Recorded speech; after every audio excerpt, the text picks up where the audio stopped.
नमस्कार सम्पूर्णमा म धीरेन माइकल मगर मेम चियाबारी पेम्बङबाट विशेष गरी हजुरहरू समक्ष म एउटा सूचना साथै अन्तर्विन्ती राख्न गइरहेको छु।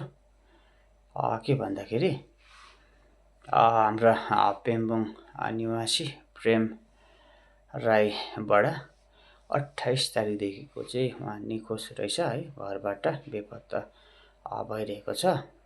मैले पनि अघि बिहान मात्रै थाहा पाउन सकेँ र उहाँ विगतको दिनहरूमा यसरी कोही बेला चाहिँ घरबाट निस्किनु हुन्थ्यो है, तर उहाँ फेरि पनि घर बेलुका है आइहाल्नुहुन्थ्यो र यो 28 तारिक चाहिँ उहाँ निस्किनु भएर आजसम्म आउनु भएको छैन रहेछ र धेरैजना साथीभाइहरूले पनि फेसबुकमा सोसियल मिडियामा पोस्ट गर्नुभएको छ र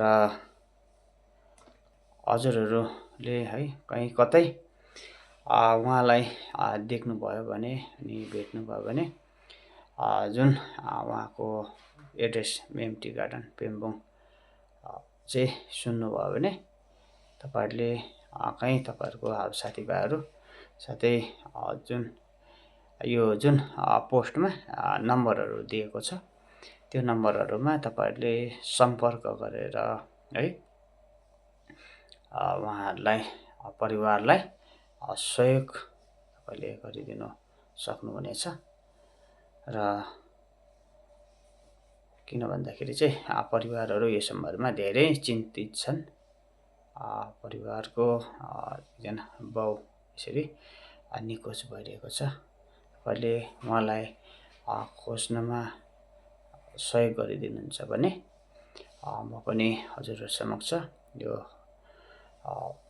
बिन्ती साथै हजुरहरुलाई यो निवेदन गर्न चाहन्छु। हुन्छ, सम्पूर्णमा नमस्कार।